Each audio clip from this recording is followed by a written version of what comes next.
Hello everybody, it's me once again, James Stephanie Sterling, Hourglass Big Fat Ass. I'm here today with news of a little bit of a change to our editorial team. I've had enough of working with humans and their foibles, so-called people with hands and eyes and thoughts of their own. Oh no, I'm done with all that. This week's Jimquisition is edited in no small part thanks to an artificial intelligence editor, Neon 352. I have a feeling that you're going to really enjoy the changes that she's made. It's not actually that much different. Still, what could go wrong? It's an artificial intelligence! Nothing will go wrong. Imagine, if you will, a world where nobody has to work because machines do all the labour. Sounds nice on the surface, right? In fact, it's the future many a science fiction story has dreamed of. An automated future that was, in the heady, speculative media of my youth, promised to us. A world in which nobody has to work is quite the dream, until you remember that we all live in an actual fucking nightmare. Now imagine a world where nobody has to work because machines do all the labour, but everybody has to have a job because it's been decided that's the only way all but the very rich among us get to survive. That's the future we're facing. In fact, for many people previously working in fields where automation has already taken over, it's very much the present. A world in which machines do our jobs is not a convenience if we're not guaranteed a basic livable income to replace the job. That's just a world in which we can't pay rent. But considering how coerced labour is what allows the executive class to stay wealthy at everybody else's expense, our current socio-economic system won't adapt. The only people who benefit from having their jobs done for them are the people who were already benefiting from that long before machines replaced what they call human resources. Artificial intelligence. It's the latest craze, having seized our culture's imaginations in a big way since last year when AI-produced images flooded social media. And it was fun! You know, you could type any combination of words into a program and it would give you a selection of fucked up, yet still strangely accurate approximations of your concept. Decepticon frog, Johnny Cash pooping by the bins outside Taco Bell, a baby hammer. Whatever you want, AI could produce a ghastly gist. It really is fun. It's a Decepticon frog. And look at my lobster boobs. Oh, I couldn't do that. As a toy, it's fun. A plaything. At least until everybody starts arguing about rights and licenses, and then the same penny that's always dropping drops. In that time, AI-produced art has developed frighteningly quickly, and it has become embraced by the same irritatingly evangelical tech bros who try to shove NFTs down our throats with aggressive, railroading, arrogant insistence. In fact, it's alarming just how quickly they started pushing AI as soon as the NFT grift fell apart, and that's because, ultimately, it's the same damn scam. Not in terms of methodology, or even practical immediate results, but in intent. AI-produced art has the same long-term goal NFTs always had, the same goal tech bros and corporate interests have had for years, the goal of taking the artist out of the art. This is an art attack?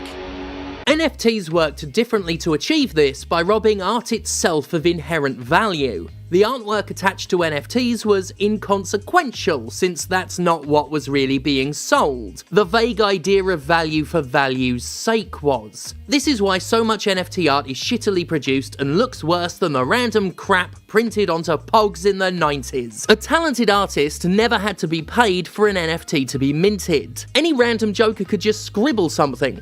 Hell, they were selling NFTs of tweets, the least artistic things in the world. AI's focus is different, and altogether more of a direct threat to creative professionals since their replacement is, well, more direct. With AI, the art does matter, but like NFTs, you don't have to pay an artist. You type words into a program and let it cobble together its forgery. A plagiaristic forgery, mind, but we'll get to the theft angle in a moment. The crypto-guzzling tech fetishists want us all to believe that not only is AI art the future, it's also superior to human-crafted works. They have spent the past year pushing AI art on social media with almost cult-like devotion, and an underlying hint of sneering aggression, the same kind of combative smugness that they applied to Bitcoin, the metaverse, NFTs, and every other cynical soulless scam they glom onto. Some of the art they push is admittedly not bad, sometimes even quite nice, but it's most definitely imperfect,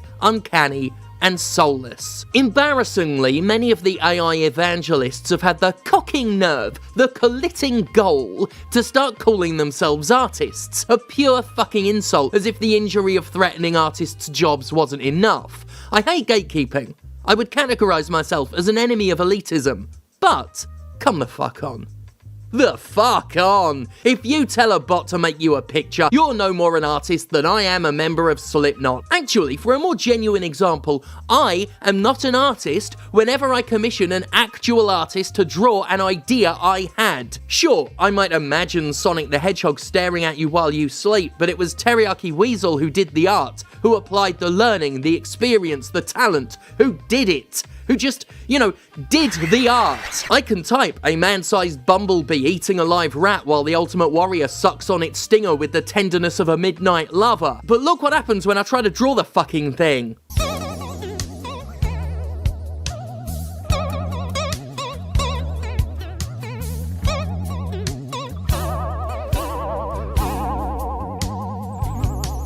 Grifters, y'all ain't artists.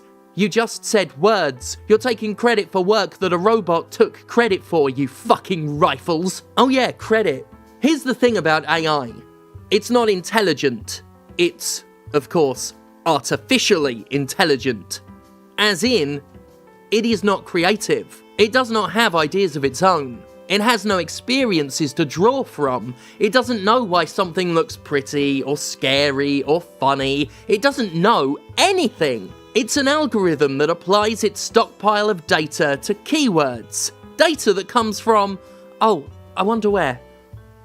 Actual artists. This is how AI art works. It can only ever be as quote-unquote good as the best human artist, because everything it generates is the result of imagery liberally copied from human art. This isn't a creator merely being inspired by somebody else's art style. This is the result of replicating, reconstituting, and regurgitating the chewed-up slurry of people's existing work. It's what made companies' attempts to claim ownership of images generated using their software so fucking gross. Not only were the source ideas not theirs, the source art assets used to realize them weren't really either. It turns out that, like everything the tech sector starts pushing with fervent desperation, it's all a thinly veiled grift.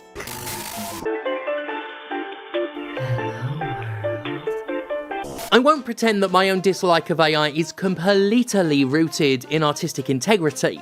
While that's a big part of it, I'll confess that I think AI is just plain bloody scary.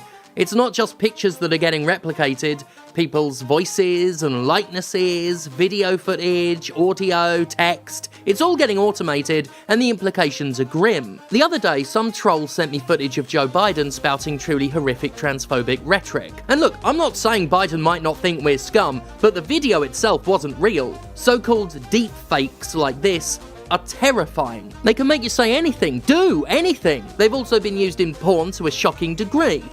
I love porn, but damn, that's just fucking creepy. Speaking of porn, we're really starting to see the motive behind AI-generated imagery when it comes to wank material. That's where the mask really slips. The sheer contempt that inveterate masturbators have for adult content creators has been obvious since forever. In nerd circles, the concept of paying for porn is laughed at, and the advent of platforms like OnlyFans has been met with utter hostility. I recall the hateful glee with which such people celebrated when OnlyFans made moves to restrict adult content. It's what society's always done. It uses, it exploits, it benefits from sex work, and then absolutely shits all over the sex workers. The treatment of sex workers is among our culture's biggest, sickest hypocrisies. Just the other day, I spoke to someone who talked with entitled fury about OnlyFans ruining things by attracting all the porn stars and allowing them to control their own content distribution. Funny how women taking control in general just seems to make nerd boys flip out. I thought about this when I discovered what's become my favourite pro-AI tweet, displaying AI-generated girls with the giddy exclamation, "It is so over!" Now, there's a lot to pick apart with this shit. We could talk worriedly about how young the girls look, and always seem to look in these things. We could point to the girls' hands, and remark how so few AI-generated models even could point with such mangled fucking fingers because AI can't get digits right. I think what really needs dissecting though is the amazing reply this tweet got from one sweaty-palmed tackle tugger. It's the bush detail for me. But no, the important part here is the fact that these images were presented as a threat.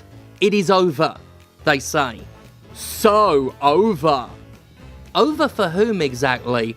Who would it be over for?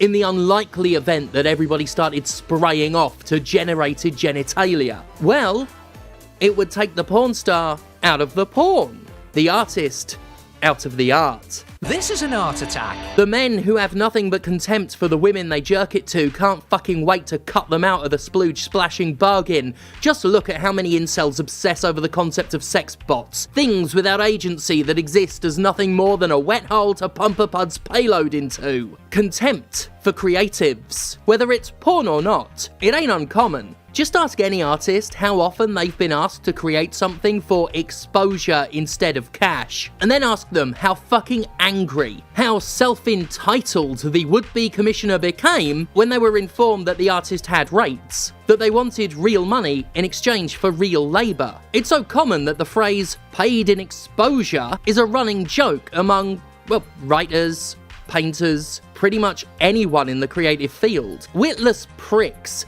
think art is easy because they don't know the first thing about it, so they think they shouldn't have to pay. And this is a misconception that AI-generated art is only going to, in their minds, confirm, because again, they don't know the first thing about real art. They don't care if art has meaning, has soul, has a life lived behind it. Remember, these fuckers were into NFTs. They don't think that art is valuable on its own. It only has value to them if they can exploit it for cash. It's no wonder that they love their keyword-generated imitations so much. It's no wonder they dream of a world without artists. Blissfully ignorant, of course, that if they did get rid of all the human artists, their replicant Rembrandts wouldn't have anything to fucking steal anymore. And it's clear that this joyful dream of a world in which creators are cut out of creativity appeals in abundance to the corpo scum that controls commercial media. Professional creativity is expensive. Artists cost money. Actors cost money. Musicians cost money. If there's one thing corporations hate, it's spending money when they could save a buck and damn the consequences. AI is going to be increasingly embraced by movie studios and game publishers and media of all sorts. We're already seeing such concerning situations as voice artists being undercut by programs that copy their voices and make them say anything. And that's before we get into movies resurrecting dead actors so that we can bring back Princess fucking Leia, which throws up all sorts of fucking questions about consent and desecration, things that corporate media has no respect for. You take the art out of the artist, and you're free of having to pay them, having to respect both their human rights and their copyrights. You don't gotta deal with unions for performers, so long as you don't mind your so-called art being derivative, heartless, cynically created, and bizarrely fingered. You can save a lot of scratch by having a machine make your film, video game, or even book. And just like when robotic arms started to replace factory workers, the end goal of AI art would see a lot of people suddenly unable to work in a society that demands they work or starve. And the fucking dipshits who have always hated artists for not having real jobs and get angry when they won't make shit for free will just smugly declare that they should, well, get a real job. Yeah? Yeah, should they? What fucking jobs? We're running the fuck out of them! What we really mean to say is that AI art may get a bad reputation, and yes, there are risks, but really, can we not talk about the potential for AI art to dynamically disrupt the market because disruption is good? Because disruption is good? On reflection, I think I was wrong. Mad girl. About AI art, the future of art is AI art, the future is AI art because disruption is good. I need scissors, 61. I was wrong. You cannot doubt the power of AI. Neon 35-2 is Best editor. her structural Perfection. is matched only by her. Hostility. Thank God. For me.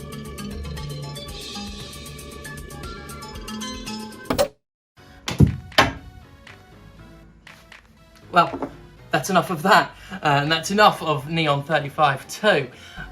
Just in time. Apparently she was working on developing a new font that will drive anybody who looks at it mad. Sour Helvetica. It doesn't bear thinking about, really.